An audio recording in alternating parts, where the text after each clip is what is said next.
Tidak semua orang menangis karena sedih. Sebagian menangis karena hatinya terlalu penuh untuk ditampung oleh kata-kata. Di aula keberangkatan Bandara Internasional Soekarno-Hatta, pada sebuah pagi di bulan Maret, seorang perempuan lansia berdiri kaku di antara deretan kursi tunggu. Tangannya gemetar, matanya sembab, napasnya berat seolah menahan sesuatu yang tidak ingin dilepaskan. 5 menit lagi namanya akan dipanggil untuk boarding. 5 menit lagi ia seharusnya kembali ke negaranya, kembali ke hidup lamanya. Namun justru di saat itulah kalimat itu keluar. Dengan suara bergetar, hampir seperti bisikan doa, Elena Ivanova berkata, "Kami sudah tidak ingin pulang lagi. Indonesia telah menjadi kampung halaman kedua bagi kami." Kalimat itu tidak diucapkan di ruang keluarga, bukan pula di tempat wisata, melainkan di bandara internasional, ruang simbolik antara tinggal dan pergi, antara kenangan dan kenyataan. Dan anehnya, tidak satu pun dari 13 perempuan lain di sekelilingnya membantah.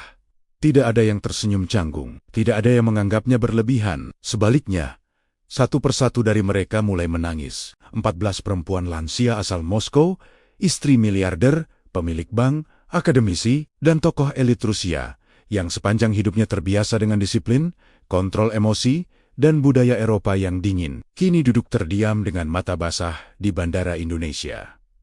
Beberapa menutup wajah dengan sapu tangan, yang lain hanya menatap lantai, seolah takut jika menatap sekitar, air mata itu akan kembali jatuh lebih deras. Tak ada drama berlebihan, tak ada teriakan, yang ada hanyalah kejujuran yang telanjang. Yang membuat situasi ini semakin tak masuk akal adalah satu fakta sederhana.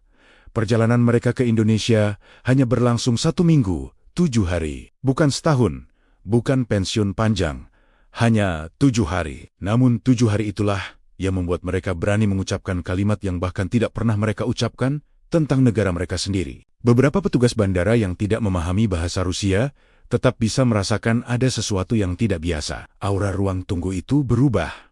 Heningnya terasa lebih berat. Bahkan, orang-orang yang lewat tanpa sengaja melambatkan langkah, seolah tidak ingin merusak momen yang tidak mereka pahami sepenuhnya. Elena Ivanova, perempuan berusia 72 tahun itu, menggenggam tiket pesawatnya dengan tangan yang sama yang seminggu lalu gemetar karena ketakutan. Takut disambut dingin, takut dipandang sebagai musuh, takut menjadi orang asing di negeri yang katanya jauh dan berbeda. Namun ketakutan itu kini telah berubah bentuk, menjadi rasa kehilangan. Kehilangan karena harus pergi. Jika saya berhenti di sini dan bertanya pada Anda, apa yang bisa membuat seseorang di usia senja, dengan segalanya sudah dimiliki, tiba-tiba tidak ingin pulang? Apakah keindahan alam, keramahan manusia, atau justru sesuatu yang lebih dalam yang bahkan tidak mereka sadari sebelumnya? Tulis pendapat Anda di kolom komentar. Karena kisah ini bukan hanya tentang Indonesia atau Rusia, ini tentang bagaimana sebuah tempat bisa menyentuh sisi terdalam manusia tanpa perlu berbicara dalam bahasa yang sama. Dan inilah awal dari kisah itu. Mereka bukan turis biasa, dan perjalanan ini bukan perjalanan liburan. 14 perempuan yang duduk diam di aula keberangkatan Soekarno-Hatta itu datang dari lapisan masyarakat yang sepanjang hidupnya nyaris tak pernah bersentuhan dengan ketidakpastian. Mereka adalah istri Taipan Energi, pemilik bank besar, rektor kehormatan universitas, profesor filsafat, dan tokoh sosial yang namanya dikenal di lingkaran elit Moskow. Kehidupan mereka teratur, aman, dan dipagari oleh protokol yang ketat. Usia mereka berkisar antara 62 hingga 76 tahun. Di usia ketika sebagian besar orang memilih ketenangan, stabilitas, dan rutinitas yang dapat diprediksi, mereka justru mengambil keputusan yang dianggap tidak masuk akal oleh lingkungan mereka sendiri. Mereka memilih Indonesia. Keputusan itu bukan keputusan kolektif yang lahir dari euforia sesaat. Ia tumbuh perlahan, seperti bara kecil yang disimpan diam-diam selama puluhan tahun. Dipimpin oleh Elena Ivanova, rombongan ini terbentuk dari jaringan pertemanan lama, perempuan-perempuan yang telah melewati hidup bersama, pesta kenegaraan, gala amal, ruang kuliah, hingga ruang rumah sakit. Mereka saling mengenal bukan hanya dari jabatan suami atau gelar akademik, tetapi dari luka-luka kecil yang sama, hidup dalam dunia yang serba terukur. Namun terasa semakin kosong seiring bertambahnya usia. Di antara mereka ada Irina Petrovna, istri pemilik bank besar, perempuan yang terbiasa berbicara dalam angka dan stabilitas. Ada Marina Sokoloba, pendamping seorang rektor kehormatan universitas ternama, yang hidupnya dipenuhi diskusi intelektual, namun minim kehangatan spontan. Ada pula Nina Alexievna, mantan profesor filsafat, yang sepanjang kariernya mengajarkan makna hidup, tetapi diam-diam merasa belum sepenuhnya menjalaninya. Mereka bukan perempuan yang mudah terkesan. Mereka telah melihat dunia, Paris, Zurich, Vienna, Milan. Mereka mengenal keindahan versi Eropa, tertata, simetris, elegan, dan dingin. Namun justru karena itulah Indonesia menjadi sesuatu yang berbeda, bukan karena mewah, melainkan karena terasa hidup. Di tengah ketegangan geopolitik global sejak 2022, keputusan mereka berubah menjadi tindakan yang dianggap berbahaya. Indonesia, yang memilih jalannya sendiri di tengah konflik dunia, dipandang mencurigakan oleh banyak pihak di Rusia. Media menggambarkannya secara negatif. Lingkaran sosial mereka menyebut perjalanan ini sebagai bentuk pembangkangan moral. Namun yang paling menyakitkan datang dari keluarga sendiri. Anak-anak mereka mempertanyakan kewarasan ibu-ibu mereka. Beberapa suami menolak terlibat. Bahkan ada yang secara terang-terangan menyebut langkah ini sebagai pengkhianatan. Ancaman sosial lebih menakutkan daripada ancaman fisik, kehilangan hubungan, reputasi, dan rasa aman. Anehnya, tekanan itu justru menguatkan tekad mereka. Di usia senja, ketika masa depan semakin pendek dan kenangan semakin panjang, ke-14 perempuan ini mencapai kesimpulan yang sama. Hidup tidak seharusnya berakhir dalam ketakutan. Jika ada satu impian yang belum diwujudkan, maka inilah saatnya. Perjalanan ke Indonesia bukan tentang melarikan diri dari Rusia, bukan pula tentang politik. Ini adalah bentuk perlawanan paling sunyi. Menolak membiarkan sisa hidup ditentukan oleh ketakutan orang lain. Mereka tahu risiko yang akan dihadapi. Mereka tahu perjalanan ini mungkin akan berakhir dengan kekecewaan. Namun mereka juga tahu satu hal yang lebih pasti. Menyesal karena tidak pernah mencoba akan terasa jauh lebih menyakitkan. Dan dengan keyakinan itu, 14 perempuan ini melangkah menuju sebuah perjalanan yang tanpa mereka sadari akan mengubah cara mereka memandang dunia, manusia, dan diri mereka sendiri. Semua perjalanan besar seringkali bermula dari sesuatu yang sangat kecil. Dalam kisah ini, semuanya bermula dari sebuah buku tua. 50 tahun lalu, ketika Elena Ivanova masih seorang perempuan muda yang hidupnya belum dipenuhi oleh jadwal resmi, jamuan kenegaraan, dan aturan tak tertulis kelas atas Moskow, ia menemukan sebuah buku fotografi di sudut perpustakaan universitas. Sampulnya sudah pudar, halamannya menguning. Judulnya sederhana, tentang kepulauan di garis khatulistiwa yang kala itu nyaris tidak dikenal luas oleh masyarakat Rusia. Indonesia. Buku itu tidak menjanjikan kemewahan, tidak menampilkan gedung tinggi atau pusat perbelanjaan modern. Yang ada hanyalah gambar-gambar alam, gunung berlapis kabut, hamparan bunga tropis, wajah-wajah manusia dengan senyum tenang, dan cahaya matahari yang terasa hangat, bahkan dari kertas cetaknya. Bagi banyak orang, buku itu mungkin hanya sekadar bacaan ringan. Namun bagi Elena, ia menjadi jendela, sebuah celah kecil yang memperlihatkan dunia yang sangat berbeda dari kehidupan yang telah digariskan untuknya. Ia dibesarkan dalam budaya yang menekankan ketertiban, kekuatan, dan ketahanan. Keindahan selalu hadir dalam bentuk yang rapi dan terkendali. Namun, foto-foto Indonesia di buku itu menghadirkan keindahan yang liar, bernapas, dan tidak meminta izin untuk tumbuh. Ada sesuatu yang tidak bisa ia jelaskan, tetapi terasa menetap di dadanya. Sejak hari itu, Indonesia tidak pernah benar-benar pergi dari pikirannya. Tahun-tahun berlalu, Elena menikah, memasuki lingkaran elit, menjalani peran sebagai istri tokoh penting dengan sempurna. Hidupnya dipenuhi perjalanan, undangan resmi, dan pencapaian yang oleh banyak orang dianggap sebagai puncak kesuksesan. Namun setiap kali ia membuka koper setelah perjalanan ke kota-kota besar Eropa, selalu ada perasaan yang sama, lengkap tetapi tidak utuh. Indonesia tetap menjadi mimpi yang tertunda. Mimpi itu ia simpan rapi, seperti surat yang tidak pernah dikirim. Terlalu jauh, terlalu berbeda, terlalu tidak realistis. Dan seiring bertambahnya usia, mimpi itu semakin terdorong ke sudut pikiran, digantikan oleh tanggung jawab dan kewajaran sosial. Hingga suatu hari, di usia lebih dari 70 tahun, Elena menyadari sesuatu yang mengejutkan. Waktu tidak lagi terasa panjang. Tubuhnya mulai memberi isyarat energi tidak lagi sama. Beberapa teman lama satu persatu menghilang dari kehidupan, dan di tengah kesadaran itu, mimpi tentang Indonesia muncul kembali. Kali ini tidak sebagai anggun-anggun romantis, tetapi sebagai pertanyaan mendesak. Jika tidak sekarang, kapan lagi? Ia mulai berbagi cerita tentang buku tua itu kepada teman-teman lamanya, kepada Irina, Marina, Nina, dan perempuan-perempuan lain yang telah melewati hidup dalam lingkaran yang sama. Tanpa ia duga, cerita itu menemukan resonansinya. Ternyata mereka juga menyimpan mimpi-mimpi kecil yang tidak pernah terwujud. Bukan tentang Indonesia, tetapi tentang kebebasan memilih untuk diri sendiri. Indonesia kemudian menjadi simbol, bukan sekadar tempat, melainkan kesempatan terakhir untuk melakukan sesuatu yang murni, tanpa tuntutan citra, tanpa ekspektasi sosial. Ketika rencana itu akhirnya diucapkan dengan lantang, rasanya seperti membuka segel lama. Sekali terbuka, ia tidak bisa ditutup kembali. Keraguan masih ada. Ketakutan tetap mengintai, tetapi keinginan itu telah berubah bentuk menjadi tekad. Bagi Elena Ivanova dan ke-14 perempuan itu, perjalanan ini bukan lagi tentang melihat bunga atau gunung. Ini adalah upaya terakhir untuk membuktikan bahwa hidup, bahkan di usia senja, masih boleh dipilih, bukan sekadar dijalani. Dan tanpa mereka sadari, mimpi yang berawal dari sebuah buku tua, sebentar lagi akan bertabrakan dengan kenyataan yang jauh lebih kuat dari imajinasi mereka. Keputusan yang lahir dari kejujuran seringkali justru memancing reaksi paling keras. Begitu rencana perjalanan ke Indonesia keluar dari ruang pribadi dan memasuki lingkaran sosial mereka, badai pun datang tanpa peringatan. Awalnya hanya berupa keraguan.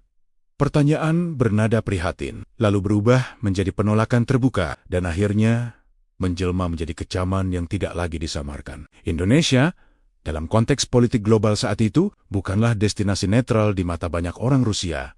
Media arus utama membingkai negara itu sebagai wilayah yang ambigu, penuh risiko, dan tidak bisa dipercaya. Narasi ini mengalir deras ke ruang keluarga, meja makan, dan grup percakapan elit Moskow. Anak-anak mereka yang tumbuh dalam era ketegangan geopolitik memandang keputusan ibu-ibu mereka sebagai tindakan ceroboh. Beberapa bahkan mengaitkannya dengan ancaman hukum dan keamanan. Kekhawatiran tidak lagi rasional, melainkan emosional dan politis. Bagi Elena Ivanova, tekanan paling berat datang dari keluarganya sendiri. Sebagai istri seorang taipan energi berusia lanjut, setiap langkahnya selalu berada dalam pengawasan. Perjalanan ke Indonesia bukan hanya dianggap berbahaya, tetapi juga berpotensi mencoreng nama keluarga. Ada kekhawatiran berlebihan tentang tuduhan spionase, pengawasan intelijen, hingga konsekuensi saat kembali ke Rusia, kata pengkhianat mulai terdengar. Bukan dari orang asing, melainkan dari lingkungan terdekat. Di lingkaran sosial mereka,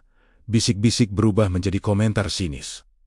Beberapa teman lama menarik jarak. Undangan acara mulai berkurang. Ada pesan tak tertulis yang jelas.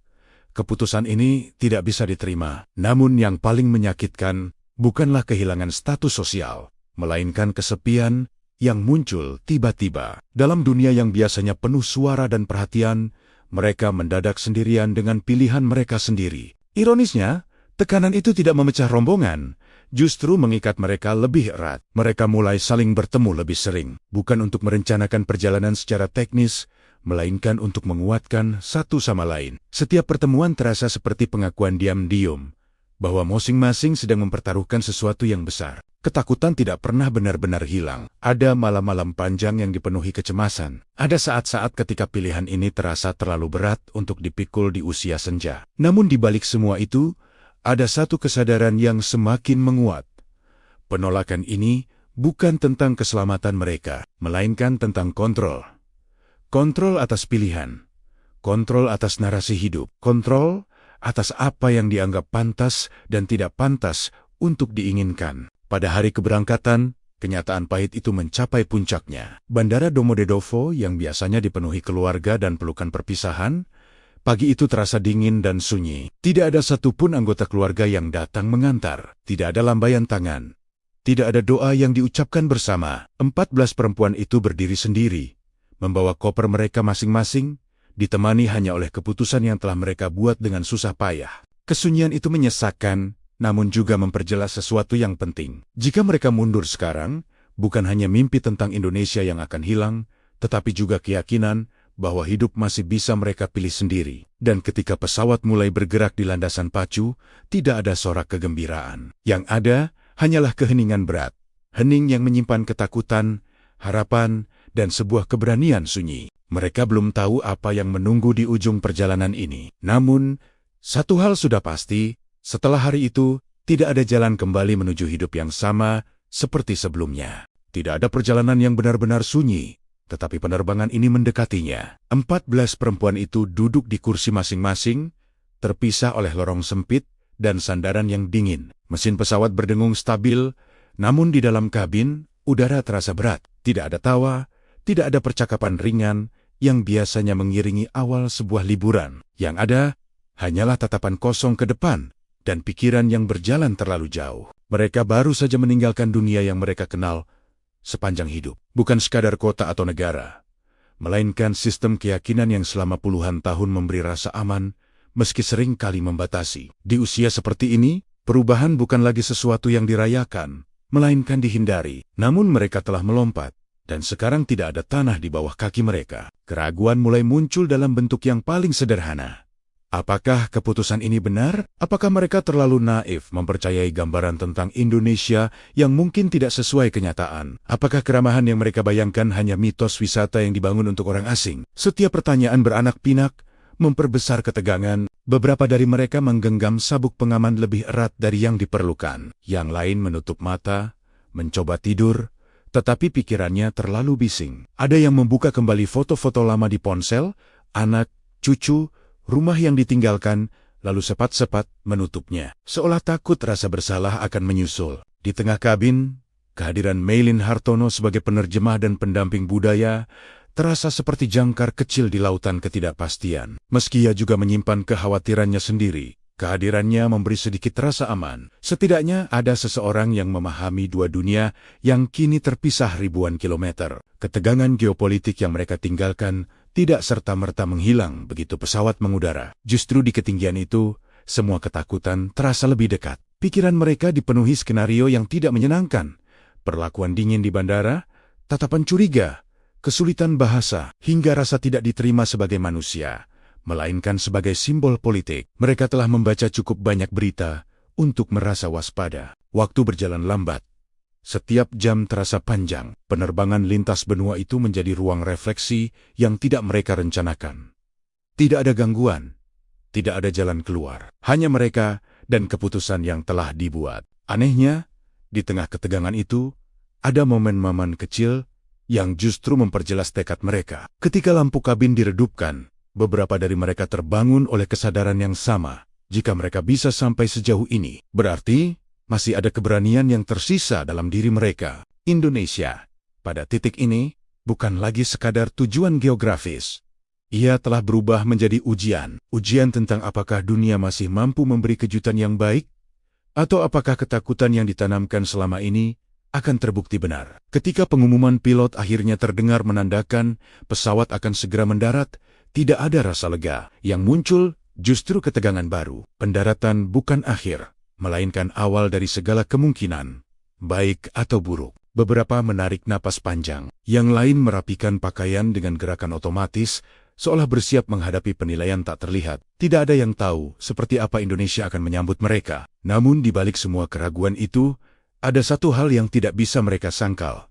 Untuk pertama kalinya, setelah sekian lama, mereka sedang menuju sesuatu yang tidak dikendalikan oleh masa lalu mereka. Dan di bawah sana, tanpa mereka sadari, sebuah negeri sedang bersiap menyambut, bukan sebagai isu politik, bukan sebagai simbol global, melainkan sebagai manusia. Selama lebih dari 20 tahun, hidup saya dihabiskan di antara dua dunia. Bahasa Rusia dan bahasa Indonesia bergantian memenuhi telinga saya. Budaya Eropa Timur yang kaku dan budaya Nusantara yang lentur soma-soma, saya kenal dengan baik. Saya telah mendampingi ratusan turis Rusia ke Indonesia, dari pebisnis muda hingga rombongan pensiunan, dan hampir semuanya berakhir dengan kesan positif. Namun perjalanan ini terasa berbeda sejak awal. Bukan karena jumlah peserta atau latar belakang mereka, melainkan karena beban emosional yang mereka bawa. 14 perempuan lansia ini tidak datang dengan rasa ingin tahu biasa. Mereka datang dengan ketakutan, harapan, dan konflik yang belum selesai di tanah kelahiran mereka sendiri. Sejak pertemuan pertama di Bandara Domodedovo,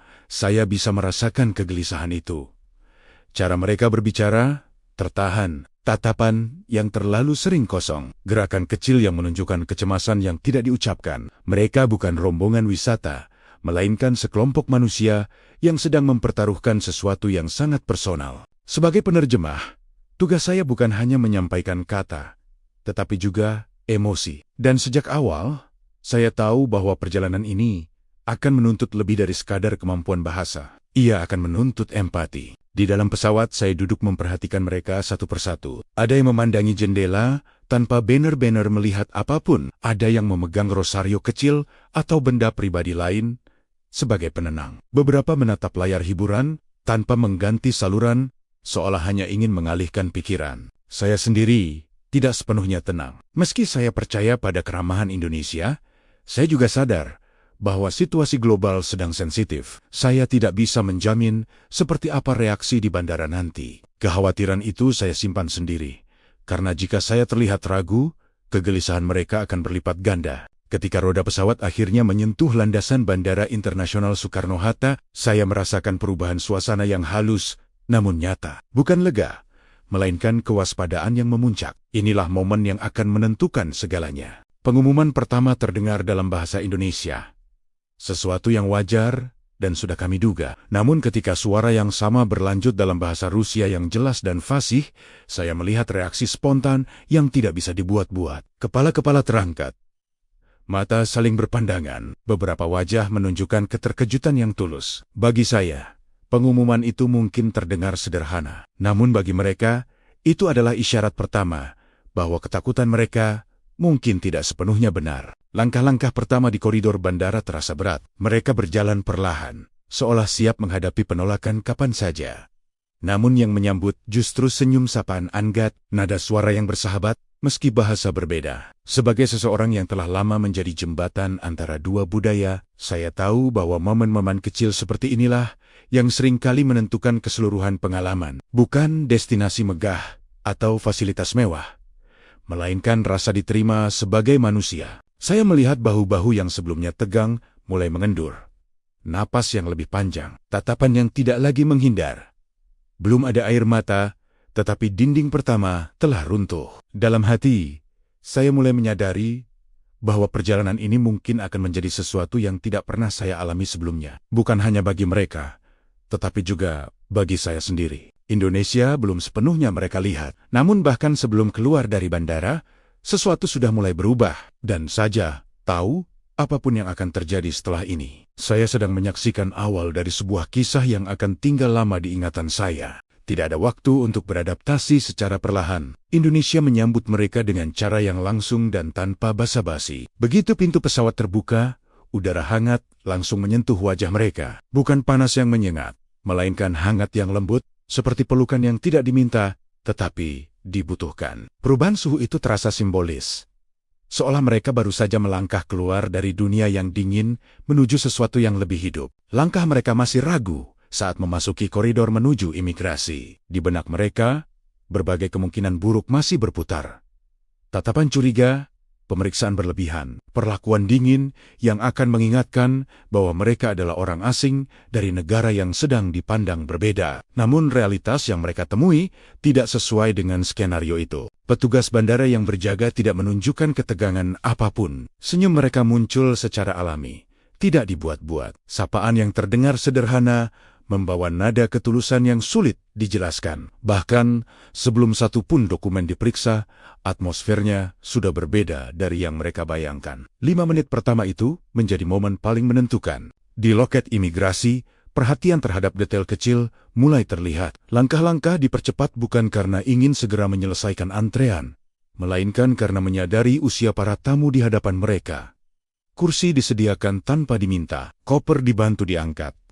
Tidak ada wajah tidak sabar. Tidak ada gerakan tergesa yang membuat mereka merasa menjadi beban. Bagi perempuan-perempuan yang sepanjang hidupnya terbiasa diperlakukan formal, pengalaman ini terasa janggal. Mereka tidak diperlakukan sebagai tokoh penting, tetapi juga tidak diremehkan. Mereka diperlakukan sebagai manusia. Beberapa dari mereka mulai saling melirik, seolah memastikan bahwa apa yang mereka alami ini nyata. Ekspresi waspada perlahan tergantikan oleh kebingungan yang hangat. Ketegangan yang mereka bawa dari dalam pesawat mulai menguap, digantikan oleh rasa aman yang belum sepenuhnya mereka percayai. Di area pengambilan bagasi, kejutan itu berlanjut. Seorang staf perempuan muda menghampiri mereka dengan sikap yang penuh hormat. Cara ia berdiri, cara ia memperhatikan, dan cara ia menunggu reaksi mereka menunjukkan satu hal yang jelas.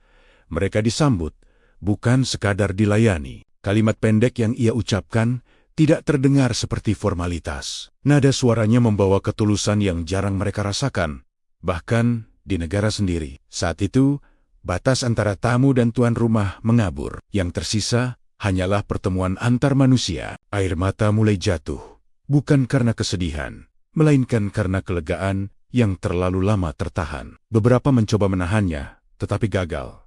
Yang lain tidak lagi peduli. Mereka tidak lagi merasa perlu menjaga citra atau martabat sosial. Di hadapan keramahan yang tulus, pertahanan itu runtuh dengan sendirinya. Saya, yang berdiri di antara mereka, menyadari sesuatu yang penting. Semua kekhawatiran, semua tekanan politik, semua cerita negatif yang mereka dengar selama berbulan-bulan, hancur dalam waktu kurang dari 5 menit. Tidak dibantah dengan argumen, tidak dilawan dengan pidato, cukup dengan sikap. Di saat itulah saya melihat perubahan pertama yang tidak bisa ditarik kembali. Cara mereka berdiri menjadi lebih tegak. Cara mereka melangkah menjadi lebih ringan. Wajah-wajah yang sebelumnya tegang, kini memantulkan sesuatu yang nyaris terlupakan. Rasa ingin tahu yang polos. 5 menit pertama di Indonesia tidak menjanjikan apapun. Namun 5 menit itu telah menanamkan keyakinan baru. Mungkin, hanya mungkin, dunia tidak seburuk yang mereka bayangkan. Dan itu baru permulaan. Perjalanan keluar dari bandara seharusnya menjadi transisi biasa. Namun bagi mereka, perjalanan ini justru menjadi babak kedua dari keterkejutan yang belum selesai. Bus yang membawa rombongan melaju meninggalkan hiruk-pikuk kota. Perlahan, lanskap berubah. Gedung-gedung tinggi digantikan oleh pepohonan. Udara terasa semakin ringan, dan tanpa oba-oba, warna-warna mulai mendominasi pandangan mereka. Bunga di sepanjang jalan menuju kawasan puncak Banggabunga bermekaran seolah tidak mengenal musim. Bagi mata yang terbiasa dengan salju dan dedaunan gugur, pemandangan ini terasa tidak masuk akal. Ini bukan taman yang ditata rapi seperti di kota Eropa. Ini adalah alam yang hidup, tumbuh bebas, dan seolah menyambut siapapun yang mau memperhatikannya. Mereka menempelkan wajah ke kaca jendela, seperti anak-anak yang melihat dunia untuk pertama kalinya. Tidak ada yang ingin berbicara. Kata-kata terasa tidak perlu. Yang ada hanyalah tatapan panjang dan tarikan napas pelan. Beberapa dari mereka menggelengkan kepala, seolah menolak percaya bahwa pemandangan ini nyata. Selama bertahan-tahan, Indonesia bagi mereka hanyalah gambar di buku tua dan foto-foto di layar. Kini, semua itu hadir dalam bentuk yang jauh lebih kuat, berwarna, berbau, dan bergerak. Bus melambat di beberapa titik, bukan karena kemacetan, melainkan karena sopir memahami bahwa rombongan ini tidak sedang terburu-buru. Setiap tikungan membuka kejutan baru. Setiap tanjakan memperlihatkan hamparan hijau yang semakin luas. Di beberapa bagian, bunga tabebuya dan tanaman pegunungan bermekaran dengan keberanian yang hampir terasa berlebihan. Tidak ada rasa takut seperti yang mereka bawa di pesawat. Tidak ada kecemasan tentang bagaimana mereka akan diperlakukan. Yang tersisa hanyalah keheningan yang penuh kekaguman. Bagi Elena Ivanova, pemandangan ini terasa seperti konfirmasi, seolah mimpi yang ia simpan selama setengah abad, akhirnya berkata, "Kau tidak salah." Baginya, setiap bunga yang terlihat adalah bukti bahwa keputusan ini bukan kesalahan yang harus disesali, melainkan langkah yang memang harus diambil. Yang lain merasakan hal serupa, meski tidak semuanya menyadarinya secara sadar. Irina, yang hidupnya selalu dipenuhi perhitungan rasional, kini duduk tanpa mencoba memahami. Marina, yang terbiasa dengan teori dan konsep, mendapati dirinya kehilangan kebutuhan untuk menganalisis. Nina, yang sepanjang hidupnya mengajarkan filsafat, justru merasakan makna hidup tanpa perlu definisi. Ketika bus akhirnya tiba di hotel yang terletak di kawasan pegunungan, senja mulai turun. Cahaya keemasan menyelimuti pepohonan, menciptakan pemandangan yang terasa terlalu indah untuk dilewati begitu saja. Resepsionis menyambut mereka dengan tenang, tanpa hiruk-pikuk, seolah waktu di tempat ini memang berjalan lebih lambat. Kamar-kamar mereka menghadap langsung ke alam terbuka. Tidak ada tembok tinggi yang menghalangi pandangan. Dari jendela, yang terlihat hanyalah laut hijau perbukitan dan kabut tipis yang bergerak perlahan. Beberapa dari mereka berdiri lama di depan jendela, tidak melakukan apapun, tidak memotret, tidak berbicara, hanya menatap, seolah takut jika mereka berkedip. Semua ini akan menghilang. Di saat itulah, air mata kembali muncul. Bukan karena lelah, melainkan karena rasa syukur yang datang tiba-tiba. Mereka telah tiba di tempat yang selama ini hanya berani mereka impikan. Dan untuk pertama kalinya sejak perjalanan ini dimulai, mereka tidak lagi bertanya, apakah keputusan ini benar? Jawabannya sudah terbentang di depan mata mereka. Malam turun tanpa suara, seolah alam pun tidak ingin mengganggu apa yang sedang terjadi. Di hotel yang terletak di lereng pegunungan itu, lampu-lampu menyala lembut. Tidak ada hiruk-pikuk kota, tidak ada suara kendaraan yang bersahutan. Yang terdengar hanyalah desir angin dan sesekali bunyi serangga malam. Bagi mereka yang terbiasa tidur dengan latar suara kota besar, keheningan ini terasa asing, bahkan sedikit menakutkan. Namun justru di keheningan itulah, sesuatu mulai bergerak di dalam diri mereka. Setelah makan malam sederhana, dengan hidangan khas Indonesia, ke-14 perempuan itu kembali ke kamar masing-masing.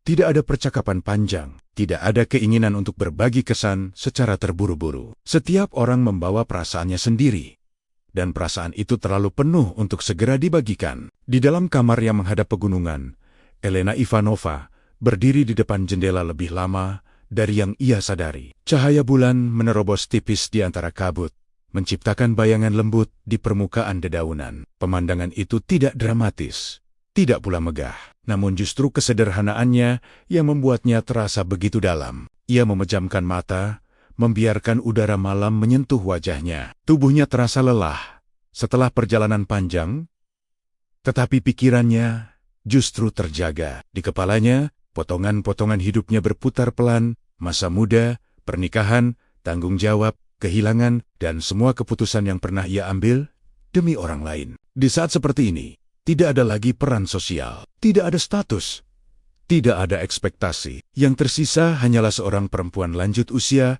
yang akhirnya berada di tempat yang ia impikan selama puluhan tahun. Air mata jatuh tanpa ia sadari. Bukan air mata sedih, melainkan air mata yang muncul ketika seseorang merasa diperbolehkan untuk jujur pada dirinya sendiri. Doa yang terucap pun tidak berbentuk kata-kata panjang. Ia hanya berterima kasih atas waktu, atas keberanian, atas kesempatan untuk melihat dunia dari sudut yang berbeda sebelum semuanya terlambat. Di kamar lain, perasaan serupa juga hadir dalam bentuk yang berbeda-beda. Irina duduk di tepi ranjang, menatap tangannya sendiri, menyadari betapa jarang ia berhenti, dan benar-benar merasakan momen. Marina membuka jendela sedikit, membiarkan udara malam masuk, seolah ingin menghapus jarak antara dirinya dan alam. Nina berbaring tanpa mematikan lampu, membiarkan pikirannya mengalir tanpa mencoba mengendalikannya. Tidak ada yang tidur cepat malam itu. Keheningan menjadi ruang refleksi yang tidak mereka rencanakan, tetapi sangat mereka butuhkan. Indonesia, yang baru mereka kenal beberapa jam, telah memberi mereka sesuatu yang selama ini hilang. Rasa aman untuk berhenti sejenak. Di usia mereka malam, seringkali dipenuhi kekhawatiran tentang kesehatan, waktu, dan masa depan yang semakin pendek. Namun malam ini berbeda. Untuk pertama kalinya setelah sekian lama, masa depan tidak terasa mengancam. Ia hanya hadir, tenang, tanpa tuntutan. Ketika lampu-lampu kamar akhirnya dipadamkan satu persatu, tidak ada janji besar yang dibuat, tidak ada kesimpulan yang dipaksakan. Namun di balik keheningan itu, sebuah kesadaran mulai tumbuh. Perjalanan ini bukan sekadar tentang apa yang akan mereka lihat esok hari, tetapi tentang apa yang telah mulai berubah di dalam diri mereka. Dan perubahan itu, sekali dimulai, tidak pernah benar-benar bisa dihentikan. Malam pertama di kawasan pegunungan berjalan tenang dan hening. Hotel tempat mereka menginap tidak besar dan tidak ramai. Lingkungannya sunyi, jauh dari suara kendaraan dan keramaian kota. Bagi ke-14 perempuan itu, suasana ini terasa asing sekaligus menenangkan. Setelah makan malam sederhana, mereka kembali ke kamar masing-masing tanpa banyak percakapan. Perjalanan panjang, ketegangan sejak sebelum keberangkatan, dan rangkaian kejutan sejak tiba di Indonesia membuat energi mereka terkuras. Tidak ada keinginan untuk berbagi cerita malam itu. Masing-masing membawa pikirannya sendiri. Elena Ivanova berdiri di depan jendela kamar cukup lama. Dari sana, ia melihat lereng hijau dan kabut tipis yang perlahan menutup lembah. Pemandangan itu tidak mewah dan tidak dramatis, tetapi terasa nyata. Tidak ada pengamanan berlebihan, tidak ada pembatas tinggi, tidak ada suasana terancam seperti yang selama ini ia bayangkan. Di titik itu, emosi yang sejak awal perjalanan ditahan mulai keluar. Ia teringat hari-hari sebelum keberangkatan, penolakan dari keluarga, tuduhan bahwa keputusannya berbahaya dan memalukan, tatapan sinis dari lingkaran sosial yang selama ini ia anggap aman. Semua tekanan itu belum sempat ia cerna sepenuhnya karena sejak awal ia dipaksa untuk terus kuat. Malam itu, untuk pertama kalinya sejak lama, ia tidak perlu mempertahankan apapun. Elena duduk di kursi dekat jendela. Air mata keluar tanpa suara. Bukan karena kesedihan semata, melainkan karena kelegaan. Ia menyadari bahwa ketakutan terbesar bukanlah perjalanan ke Indonesia, melainkan kemungkinan bahwa ia tidak pernah berani menjalani hidup di luar batas yang ditentukan orang lain. Doa yang ia ucapkan singkat dan sederhana. Bukan permintaan, melainkan ungkapan syukur karena masih diberi kesempatan untuk datang sejauh ini. Di kamar lain, suasana tidak jauh berbeda. Irina Petrovna duduk lama di tepi ranjang, menyadari bahwa sepanjang hidupnya, hampir semua keputusan diambil berdasarkan keamanan dan perhitungan. Malam itu, ia merasakan ketenangan yang tidak muncul dari kepastian, tetapi dari penerimaan. Marina Sokolova memilih mematikan lampu lebih awal, membiarkan pikirannya berhenti bekerja tanpa tuntutan analisis. Nina Alesievna berbaring dengan mata terbuka, membiarkan pikirannya berjalan tanpa diarahkan. Tidak ada percakapan, tidak ada pesan singkat antar mereka. Keheningan justru menjadi ruang yang dibutuhkan setelah hari yang penuh tekanan emosional. Indonesia, pada malam pertama itu, belum menunjukkan apapun selain ketenangan. Namun justru ketenangan itulah yang memberi efek paling besar. Tidak ada rasa diawasi, tidak ada perasaan tidak diinginkan, tidak ada ancaman seperti yang selama ini ditanamkan dalam pikiran mereka. Ketika akhirnya mereka tertidur, tidak ada rencana besar yang dipikirkan. Tidak ada kesimpulan yang diambil. Namun satu hal mulai terasa jelas. Ketakutan yang mereka bawa sejak dari Rusia perlahan kehilangan kekuatannya. Perjalanan ini belum selesai. Tetapi malam pertama sudah cukup untuk membuktikan bahwa mereka tidak berada di tempat yang salah. Pagi di pegunungan dimulai lebih cepat dari yang mereka duga. Udara dingin dan cahaya matahari yang masuk ke kamar membuat mereka terbangun tanpa alarm. Tidak ada agenda padat hari itu. Tujuan utama hanya satu, Kebun Raya Cibodas. Perjalanan menuju lokasi singkat dan tenang. Kendaraan melaju perlahan melewati jalan yang dikelilingi pepohonan. Tidak ada pengawalan khusus, tidak ada perhatian berlebihan. Rombongan tiba seperti pengunjung biasa, masuk melalui gerbang tanpa seremoni. Begitu turun dari kendaraan, reaksi pertama terlihat jelas. Mereka berhenti, tidak langsung berjalan. Beberapa menarik napas lebih dalam. Yang lain menatap sekeliling tanpa bicara. Di depan mereka terbentang area hijau luas dengan tanaman tropis yang tumbuh rapat dan terawat. Tidak ada pagar tinggi yang membatasi. Tidak ada kesan dibuat untuk turis. Langkah pertama mereka masih hati-hati. Tanah terasa lembab, udara bersih, suhu sejuk.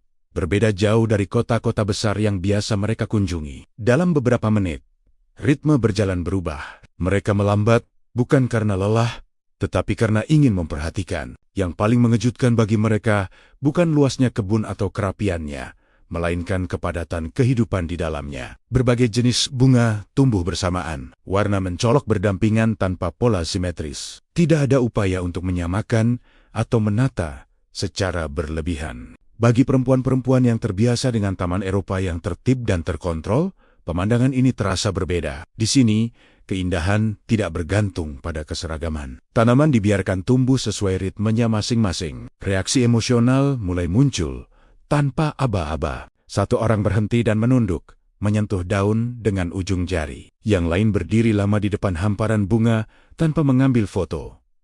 Beberapa menarik sapu tangan dari tas mereka. Air mata mulai terlihat.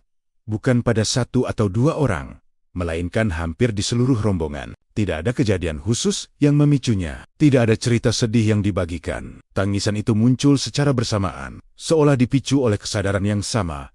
Mereka sedang melihat sesuatu yang tidak pernah benar-benar mereka temui sebelumnya. Elena Ivanova berdiri agak terpisah, menatap area terbuka di depannya. Ekspresinya tidak dramatis, tetapi jelas berubah. Ia menyadari bahwa apa yang ada di hadapannya tidak sesuai dengan gambaran Indonesia yang selama ini ia dengar. Tidak kacau, tidak berbahaya, tidak tertinggal. Yang ia lihat adalah keteraturan yang lahir tanpa paksaan. Beberapa pengunjung lokal yang melintas memperhatikan mereka, tetapi tidak dengan tatapan menghakimi. Tidak ada yang bertanya berlebihan. Tidak ada yang mengambil gambar diam-diam. Mereka dibiarkan berada di sana, menangis, diam, dan berjalan perlahan tanpa diganggu. Bagi rombongan ini, momen tersebut menjadi titik balik emosional. Jika bandara memberi rasa aman, maka Kebun Raya Cibodas memberi konfirmasi yang lebih dalam. Indonesia bukan sekadar ramah di permukaan, tetapi juga memiliki hubungan yang tenang dengan ruang hidupnya sendiri. Setelah lebih dari 1 jam berjalan pelan, mereka berkumpul kembali di satu titik. Tidak ada yang langsung berbicara. Wajah-wajah mereka tampak lelah, tetapi lebih ringan. Tangisan telah berhenti, digantikan oleh keheningan yang tidak canggung. Tidak ada kesepakatan yang dibuat hari itu. Tidak ada rencana lanjutan yang dibicarakan. Namun satu hal menjadi jelas bagi semuanya. Apa yang mereka rasakan di tempat ini bukan kebetulan, dan bukan emosi sesaat. Dan untuk pertama kalinya, sejak perjalanan dimulai, mereka mulai bertanya, bukan apakah Indonesia aman bagi mereka, tetapi mengapa tempat seperti ini selama ini terasa begitu jauh dari hidup mereka. Perjalanan kembali dari Kebun Raya Cibodas berlangsung tanpa percakapan panjang. Emosi yang muncul sebelumnya belum sepenuhnya reda. Rombongan memilih diam, masing-masing mencerna apa yang baru mereka alami. Tidak ada suasana euforia, tetapi juga tidak ada kesedihan. Yang ada hanyalah kelelahan emosional yang tenang. Mereka singgah di sebuah area kecil di pinggir jalan. Bukan tempat wisata besar, hanya deretan kios sederhana dan beberapa bangku kayu. Sopir menghentikan kendaraan untuk memberi waktu istirahat. Keputusan itu tidak direncanakan dan tidak ada ekspektasi apapun. Di tempat itulah peristiwa kecil yang berpengaruh besar terjadi. Sepasang lansia Indonesia duduk di salah satu bangku, pakaian mereka sederhana. Tidak ada tanda bahwa mereka terbiasa berinteraksi dengan tamu asing. Ketika rombongan wanita Rusia lewat, tidak ada sapaan resmi, tidak pula rasa sungkan yang berlebihan. Hanya senyum singkat dan anggukan sopan. Beberapa menit kemudian, perempuan lansia itu berdiri dan berjalan mendekat sambil membawa kotak kecil. Isinya bakpia, masih hangat. Ia membuka kotak tersebut dan menawarkan isinya tanpa penjelasan panjang. Hanya isyarat sederhana bahwa makanan itu untuk dibagi. Tidak ada percakapan panjang, tidak ada pertanyaan tentang asal-usulah, latar belakang, atau alasan kedatangan. Tidak ada rasa ingin tahu berlebihan. Tawaran itu murni dan langsung. Reaksi rombongan terlihat beragam, tetapi satu perasaan muncul secara bersamaan. Kebingungan. Dalam pengalaman hidup mereka, pemberian seperti ini hampir selalu memiliki maksud, balasan, citra, atau kepentingan. Namun di situ tidak ada tanda-tanda tersebut. Elena Ivanova menerima satu potong bakpia dengan gerakan pelan. Ia mengangguk, mencoba mengucapkan terima kasih dengan bahasa yang terbatas. Pasangan lansia itu tersenyum dan kembali ke tempat duduk mereka tanpa menunggu reaksi lebih jauh. Bakpia itu dimakan perlahan. Rasanya sederhana, tidak istimewa.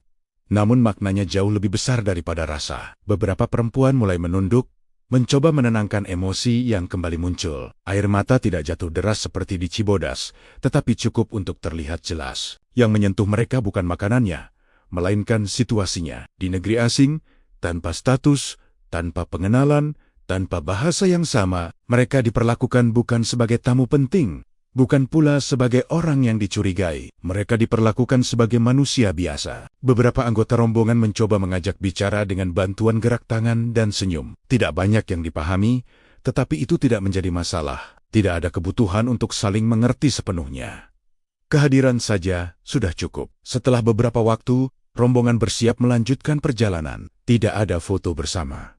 Tidak ada pertukaran kontak. Pasangan lansia itu melambaikan tangan sebentar, lalu kembali pada aktivitas mereka, seolah tidak terjadi apa-apa. Namun, bagi ke-14 perempuan itu, Peristiwa kecil tersebut meninggalkan jejak yang kuat. Di dalam kendaraan, suasana berubah. Tidak ada tangisan, tetapi ekspresi wajah mereka lebih terbuka. Beberapa saling menatap dan mengangguk pelan, seolah memahami hal yang sama tanpa perlu diucapkan. Momen ini menegaskan sesuatu yang mulai mereka sadari sejak hari pertama. Indonesia bukan hanya soal alam atau keramahan formal. Ada pola hubungan antar manusia yang berbeda, lebih langsung dan tidak rumit. Dan bagi mereka yang sepanjang hidupnya terbiasa hidup dalam struktur sosial yang kaku, pengalaman ini terasa seperti pelajaran yang datang terlambat, tetapi tetap berharga. Agenda hari berikutnya tidak besar, tidak ada kunjungan resmi, tidak ada tempat wisata populer. Rombongan dijadwalkan singgah di sebuah rumah sederhana di kawasan pegunungan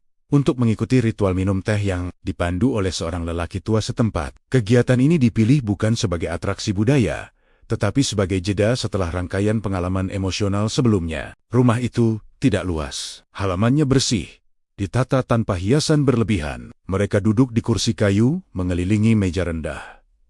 Tidak ada pakaian tradisional yang dipaksakan. Tidak ada narasi panjang tentang filosofi. Semua berlangsung apa adanya. Teh diseduh perlahan. Daunnya berasal dari kebun sekitar. Air dipanaskan secukupnya.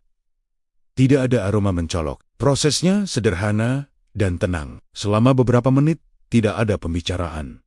Tidak ada instruksi. Mereka hanya diminta memperhatikan. Bagi rombongan perempuan Rusia itu, suasana ini terasa asing. Dalam kebiasaan mereka, pertemuan hampir selalu diisi dengan pembicaraan, diskusi, atau tujuan yang jelas. Duduk diam bersama orang asing tanpa agenda terasa tidak produktif, bahkan canggung. Namun tidak ada tekanan untuk berpartisipasi lebih dari yang mereka inginkan. Cangkir teh dibagikan satu persatu. Tidak ada perbedaan perlakuan. Semua mendapat porsi yang sama. Tidak ada upaya untuk mengesankan. Rasa teh ringan dan bersih, tidak manis, tidak pahit. Mudah diterima. Perubahan mulai terasa justru setelah beberapa teguk. Bukan pada rasa, tetapi pada suasana. Tidak ada yang terburu-buru. Tidak ada yang mencoba mengisi keheningan. Mereka duduk, minum, dan hadir di tempat itu tanpa tuntutan. Elena Ivanova memperhatikan tangan tuan rumah yang sudah keriput tetapi gerakannya mantap. Tidak ada rasa canggung atau sikap inferior saat berhadapan dengan tamu asing. Tidak pula ada sikap berlebihan. Semua dilakukan dengan keyakinan bahwa apa yang ia tawarkan sudah cukup. Di titik ini, para perempuan itu mulai menyadari sesuatu yang selama ini luput. Dalam kehidupan mereka, nilai sering diukur dari hasil, pengakuan dan pencapaian. Di tempat ini nilai justru muncul dari keterhubungan sederhana. Duduk bersama, berbagi minuman hangat, dan tidak menuntut apapun. Beberapa dari mereka menutup mata sejenak saat minum teh berikutnya. Bukan karena ritual, tetapi karena tubuh mereka akhirnya mengikuti ritme yang lebih lambat. Tidak ada dorongan untuk menganalisis atau membandingkan. Percakapan singkat terjadi menjelang akhir. Dibantu penerjemah, isinya tidak berat. Tentang cuaca, tentang tanaman, tentang usia dan kesehatan. Tidak ada pertanyaan politis. Tidak ada rasa ingin tahu berlebihan tentang asal-usul mereka. Saat pamit, tidak ada hadiah besar. Tidak ada ucapan panjang, hanya saling mengangguk dan berjabat tangan singkat. Namun, efeknya terasa jelas. Di perjalanan pulang, suasana di kendaraan berbeda dari hari-hari sebelumnya. Lebih ringan, lebih stabil, tidak emosional, tetapi juga tidak kosong. Beberapa perempuan mulai berbicara tentang hal-hal kecil, rasa teh, halaman rumah, cara orang tua itu bergerak. Hari itu tidak menghadirkan kejutan besar, seperti Cibodas atau peristiwa bakpia. Namun justru karena itulah, dampaknya bertahan lebih lama. Mereka mulai memahami bahwa cara hidup yang lebih tenang bukan sesuatu yang harus dikejar jauh-jauh. Dan di titik itu, pandangan mereka tentang Indonesia mulai bergeser dari tempat yang ramah menjadi ruang hidup yang terasa masuk akal. Peristiwa itu terjadi tanpa tanda awal yang jelas. Tidak ada keluhan sebelumnya. Tidak ada sinyal bahwa sesuatu akan berubah drastis. Pagi itu berjalan normal. Rombongan bersiap meninggalkan penginapan untuk melanjutkan perjalanan singkat. Elena Ivanova tampak seperti biasa. Ia sarapan, berbincang singkat, dan berjalan sendiri tanpa bantuan. Tidak ada yang menunjukkan bahwa kondisinya berbeda dari hari-hari sebelumnya. Beberapa menit setelah mereka berada di luar ruangan, langkah Elena melambat. Wajahnya pucat. Tangannya sempat mencari pegangan, lalu tubuhnya goyah dan jatuh sebelum siapapun sempat bereaksi penuh. Situasi berubah dalam hitungan detik. Beberapa anggota rombongan berteriak panik, yang lain membeku di tempat. Tidak semua memahami apa yang terjadi, tetapi ketakutan muncul serentak. Bagi mereka, ini adalah skenario terburuk. Kondisi darurat medis di negeri asing, jauh dari rumah, jauh dari sistem yang mereka kenal. Elena tidak sadar selama beberapa detik. Napasnya ada, tetapi dangkal.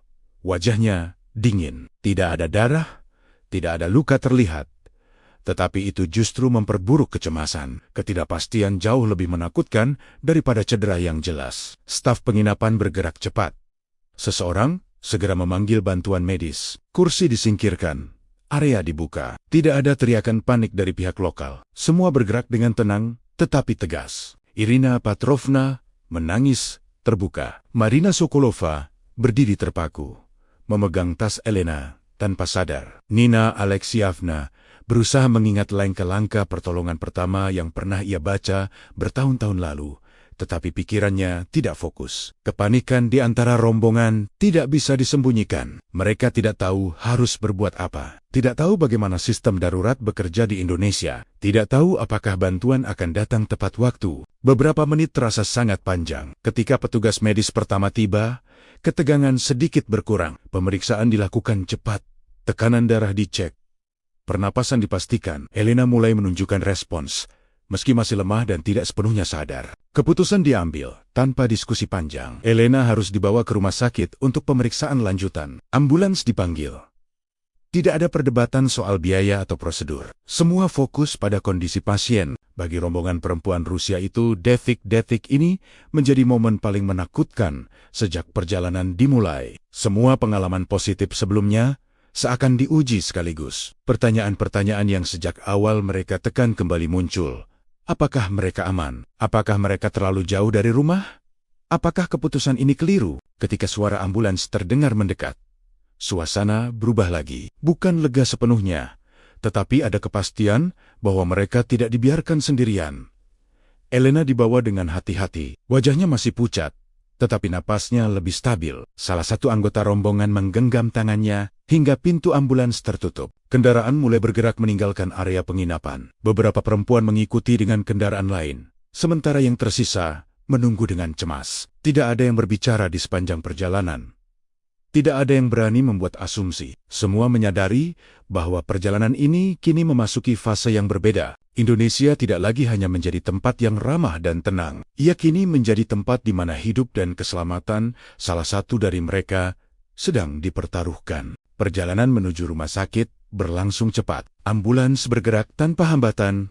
Berarti sirena tidak dibunyikan berlebihan. Tetapi kendaraan lain memberi jalan dengan tertib. Bagi rombongan perempuan Rusia itu, pemandangan ini mengejutkan. Mereka memperkirakan kekacauan, keterlambatan, atau prosedur yang berbelit. Yang terjadi justru sebaliknya. Di dalam ambulans, petugas medis bekerja tenang. Tidak banyak bicara, tetapi setiap tindakan jelas tujuannya. Tekanan darah Elena Ivanova dipantau ulang. Pernapasannya dijaga stabil. Posisi tubuhnya diatur agar aman. Semua dilakukan tanpa drama, tanpa sikap tergesa yang memicu panik. Waktu terasa berjalan cepat, tetapi juga terkendali. Kurang dari 5 menit sejak ambulans bergerak, mereka sudah tiba di rumah sakit terdekat. Tidak ada proses panjang di pintu masuk. Begitu pintu ambulans terbuka, tim medis sudah siap menerima. Brankar langsung didorong masuk. Data singkat disampaikan. Tidak ada kebingungan, tidak ada pertanyaan berulang. Rombongan diarahkan ke ruang tunggu, penjelasan diberikan secara singkat dan jelas. Tidak ada istilah medis rumit yang membingungkan. Tidak ada sikap menggurui. Informasi disampaikan seperlunya, dengan nada yang tegas namun menenangkan. Bagi para perempuan itu, situasi ini berlawanan dengan bayangan mereka. Dalam pengalaman hidup mereka, kondisi darurat seringkali diiringi dengan birokrasi, formulir, dan penundaan administratif. Di sini, keselamatan pasien menjadi prioritas pertama. Elena segera dibawa ke ruang pemeriksaan. Tes dasar dilakukan tanpa menunggu lama. Dokter datang tidak lama kemudian. Pemeriksaan dilakukan sistematis, tanpa percakapan yang tidak perlu. Hasil awal disampaikan cepat. Dugaan sementara adalah kelelahan berat yang dipicu tekanan emosional dan perubahan kondisi fisik. Yang membuat rombongan semakin terkejut, bukan hanya kecepatan, tetapi sikap tenaga medis. Tidak ada tatapan curiga, tidak ada perlakuan berbeda, karena status kewarganegaraan. Tidak ada kesan bahwa mereka adalah beban atau kasus sulit. Beberapa anggota rombongan saling berpandangan. Jelas terlihat kebingungan mereka. Semua ketakutan tentang sistem kesehatan di negara asing perlahan runtuh. Mereka tidak diperlakukan sebagai orang luar yang merepotkan, tetapi sebagai pasien yang harus ditangani dengan layak. Setelah kondisi Elena stabil, dokter menjelaskan langkah selanjutnya. Penjelasan singkat, terstruktur dan mudah dipahami. Tidak ada tekanan untuk mengambil keputusan cepat yang membingungkan. Semua disampaikan dengan opsi yang jelas. Irina Petrovna yang sepanjang hidupnya terbiasa menghadapi institusi besar dan kaku, terlihat paling terpengaruh. Ia mengamati setiap proses, setiap interaksi, dan menyadari bahwa ketakutannya sejak awal perjalanan banyak dibangun oleh asumsi, bukan pengalaman nyata. Dalam waktu relatif singkat, ketegangan di ruang tunggu menurun. Wajah-wajah yang sebelumnya tegang mulai rileks. Tidak ada tawa, tetapi ada napas yang kembali normal. 5 menit pertama perjalanan ambulans hingga proses awal di rumah sakit cukup untuk mengubah pandangan mereka secara mendasar. Bukan hanya tentang sistem medis Indonesia, tetapi tentang cara sebuah negara memperlakukan manusia dalam kondisi paling rentan. Hari itu, rumah sakit menjadi tempat di mana rasa aman tidak datang dari kemewahan atau teknologi canggih semata, tetapi dari kejelasan, kecepatan, dan sikap yang menghargai nyawa tanpa banyak bicara. Elena Ivanova sadar sepenuhnya beberapa jam kemudian, kondisinya stabil. Tekanan darah kembali normal setelah penanganan awal dan observasi. Tidak ada komplikasi serius yang ditemukan. Diagnosis sementara mengarah pada kelelahan fisik yang dipicu tekanan emosional berkepanjangan dan perubahan lingkungan. Ruang perawatan bersih dan tenang, tidak ramai. Tidak ada lalu lalang yang berlebihan. Perawat datang sesuai jadwal, memeriksa kondisi Elena tanpa tergesa. Setiap tindakan dijelaskan singkat, tanpa istilah teknis yang membingungkan. Tidak ada sikap dingin atau jarak berlebihan. Bagi rombongan perempuan Rusia itu, pengalaman ini terasa tidak sesuai dengan bayangan mereka tentang rumah sakit di negara asing. Mereka memperkirakan ketidakteraturan, keterlambatan, atau perlakuan formal yang kaku. Yang mereka temui justru efisiensi yang tenang. Komunikasi berjalan jelas. Dokter menjelaskan kondisi Elena secara langsung dan ringkas. Tidak ada upaya menakut-nakuti, tetapi juga tidak ada janji berlebihan. Semua informasi disampaikan apa adanya. Langkah penanganan selanjutnya disusun sederhana dan masuk akal. Satu hal yang paling mengejutkan bagi mereka adalah transparansi. Setiap tindakan dicatat, setiap biaya dijelaskan di awal. Tidak ada angka yang tiba-tiba muncul tanpa penjelasan. Tidak ada tekanan untuk menambah layanan yang tidak diperlukan. Semua pilihan dibuka dan keputusan tetap berada di tangan pasien. Irina Petrovna memperhatikan lembar administrasi dengan saksama. Ia terbiasa berurusan dengan sistem medis yang kompleks dan mahal. Di sini, prosesnya jauh lebih ringkas. Tidak ada antrean panjang. Tidak ada pengulangan formulir. Yang ditanyakan hanya hal-hal penting. Sikap tenaga medis konsisten, tidak berubah antara dokter, perawat, dan staf administrasi. Tidak ada perbedaan perlakuan, meski mereka adalah warga negara asing. Tidak ada rasa ingin tahu yang berlebihan tentang latar belakang mereka. Fokus sepenuhnya pada pasien. Elena sendiri tampak tenang setelah sadar. Ia tidak menunjukkan kecemasan berlebih. Kepercayaannya pada orang-orang di sekitarnya terlihat jelas. Ia mengikuti instruksi tanpa ragu, sesuatu yang jarang ia lakukan di lingkungan yang tidak ia kenal. Beberapa anggota rombongan bergantian menemaninya. Tidak ada pembatasan kaku. Tidak ada sikap defensif dari pihak rumah sakit. Semua berlangsung wajar, seolah situasi ini bukan hal luar biasa. Waktu berjalan tanpa terasa. Ketegangan yang sempat memenuhi rombongan perlahan menghilang. Pengalaman ini tidak hanya menenangkan, tetapi juga mengubah cara pandang mereka tentang sistem kesehatan yang manusiawi. Bagi mereka, rumah sakit ini bukan sekadar tempat penyembuhan fisik. Ia menjadi bukti bahwa dalam situasi paling genting sekalipun, seseorang masih bisa diperlakukan dengan hormat, tanpa harus merasa kecil atau bergantung. Saat Elena akhirnya dipastikan boleh kembali beristirahat, rombongan meninggalkan rumah sakit dengan perasaan yang berbeda. Tidak ada rasa trauma, tidak ada ketakutan lanjutan. Yang tertinggal justru rasa percaya pada orang-orang yang baru mereka kenal, dan pada negeri yang terus menunjukkan wajah yang konsisten. Pengalaman hari itu menutup satu bab penting dalam perjalanan mereka. Indonesia tidak lagi hanya memberi kenyamanan emosional. Ia juga menunjukkan bahwa dalam urusan paling serius, kemanusiaan tetap menjadi prioritas. Setelah kondisi Elena Ivanova dinyatakan stabil, agenda perjalanan dilanjutkan dengan penyesuaian. Tidak ada pemaksaan jadwal. Tidak ada tuntutan untuk mengejar rencana awal secara penuh. Keputusan-keputusan diambil lebih hati-hati dengan mempertimbangkan kondisi fisik dan mental rombongan. Perjalanan menuju Bandung dilakukan menggunakan kereta cepat. Pilihan ini bukan semata karena kecepatan, tetapi untuk menghindari perjalanan darat yang melelahkan. Rombongan tiba di stasiun tanpa perlakuan khusus. Prosedur masuk berjalan teratur dan jelas. Bagi sebagian besar dari mereka, ini adalah pengalaman pertama menggunakan kereta cepat di luar Eropa. Mereka memperhatikan proses dengan seksama.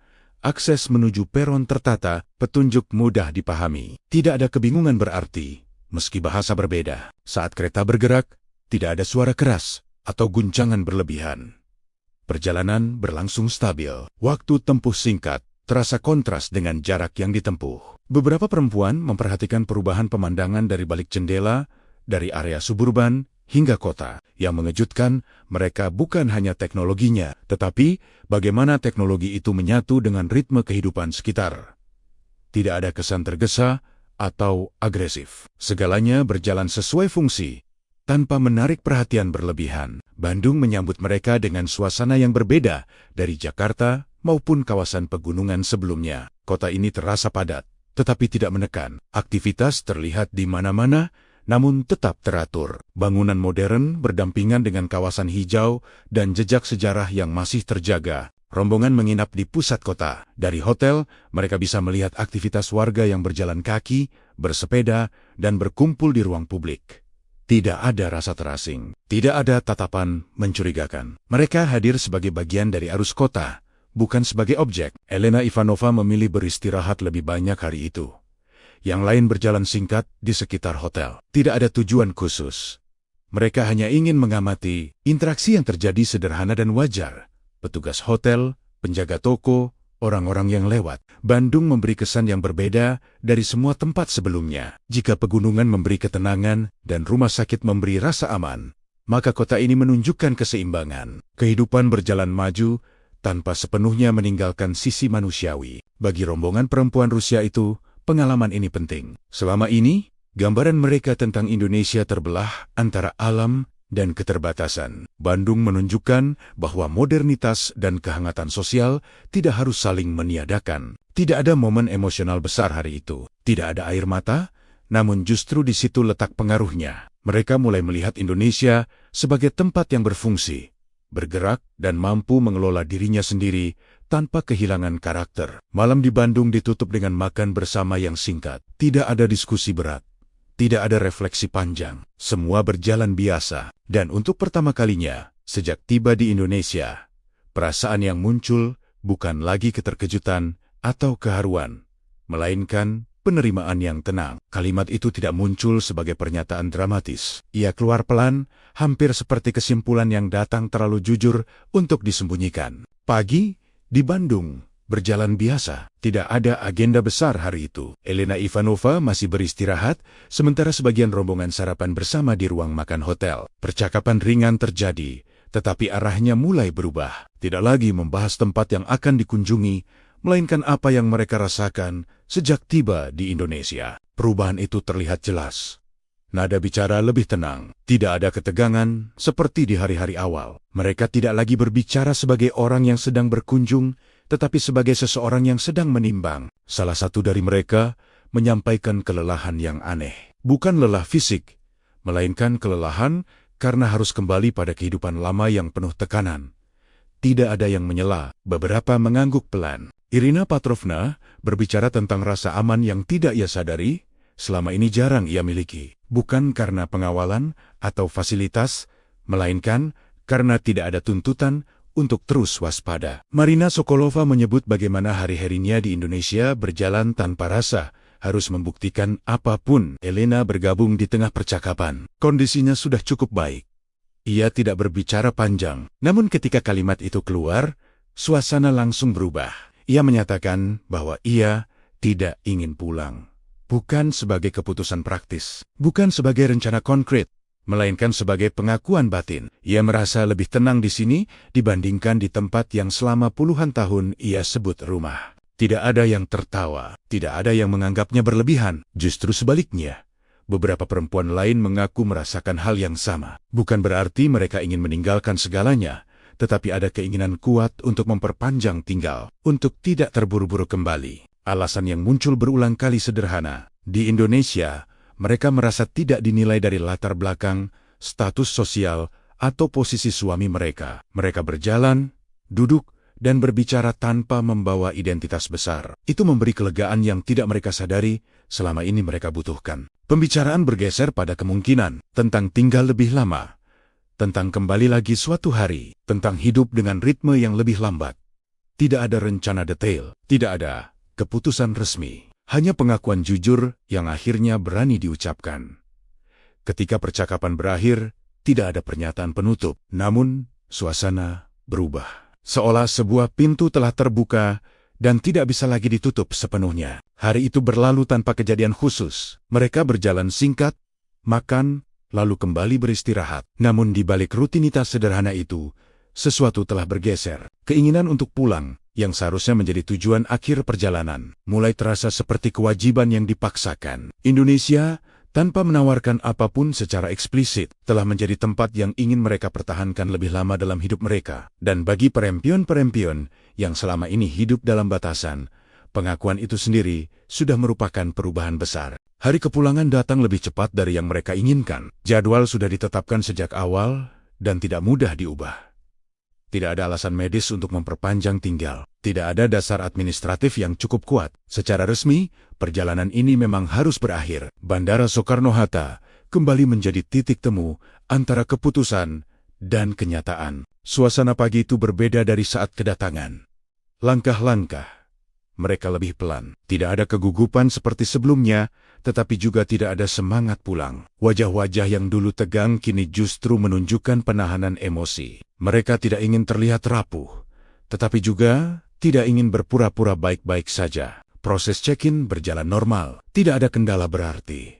Petugas bekerja seperti biasa, ramah dan efisien. Semua berlangsung sesuai prosedur. Justru karena itu, momen ini terasa semakin nyata. Di ruang tunggu keberangkatan, rombongan duduk berdekatan tanpa banyak bicara. Beberapa menatap papan informasi penerbangan. Yang lain memandang lantai atau jendela besar yang menghadap landasan. Waktu terus berjalan, tidak memberi ruang untuk menunda. Elena Ivanova duduk di kursi paling ujung. Tangannya memegang tiket dengan erat. Ia tampak tenang, tetapi rahangnya mengeras. Beberapa menit sebelum pengumuman boarding, emosinya akhirnya tidak tertahan. Ia berdiri, menarik napas panjang, lalu menyampaikan keinginannya dengan suara yang tidak bergetar, tetapi penuh tekanan batin.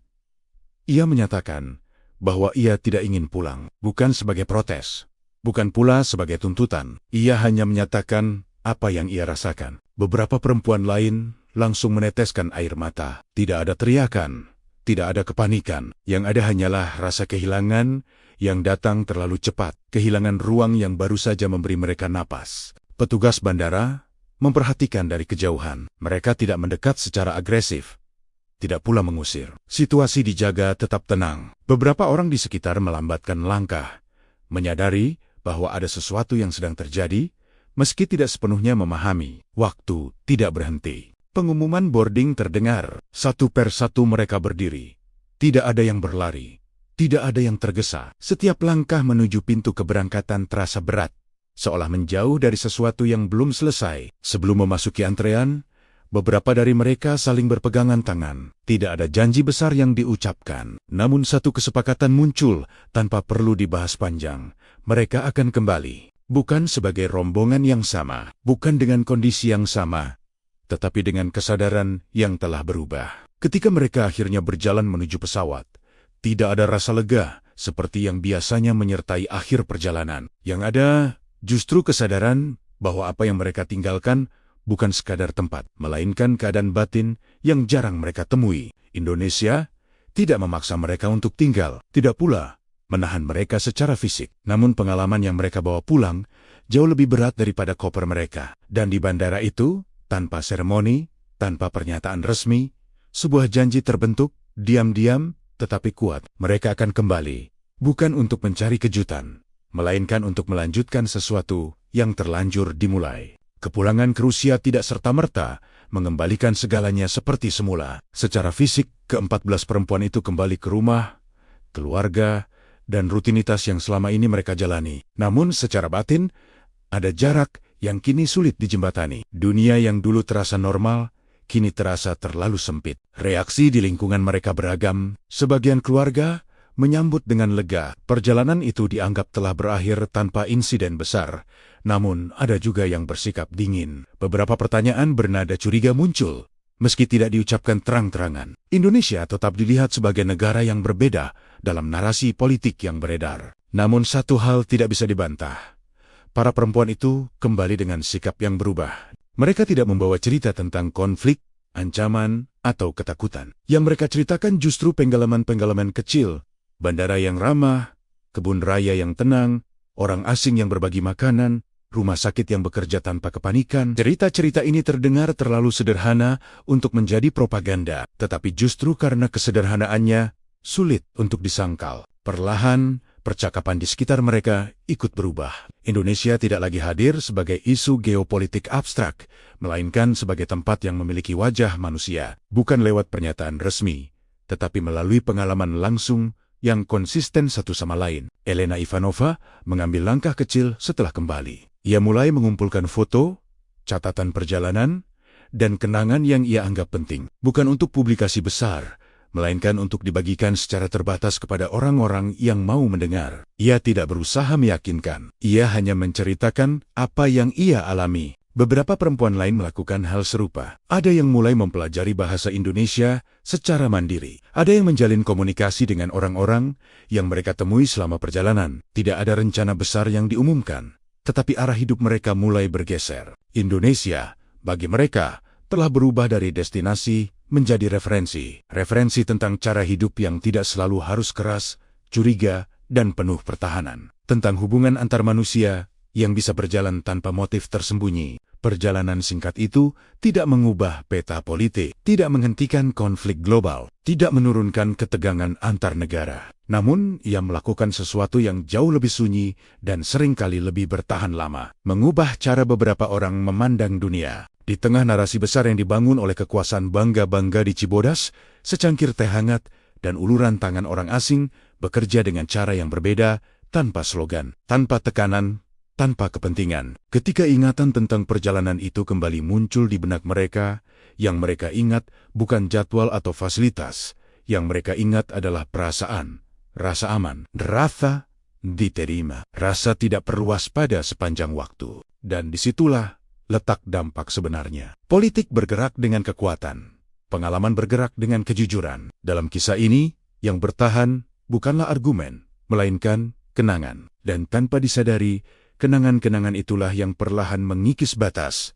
Satu orang pada satu waktu. Perjalanan itu telah selesai. Namun pengaruhnya baru saja dimulai.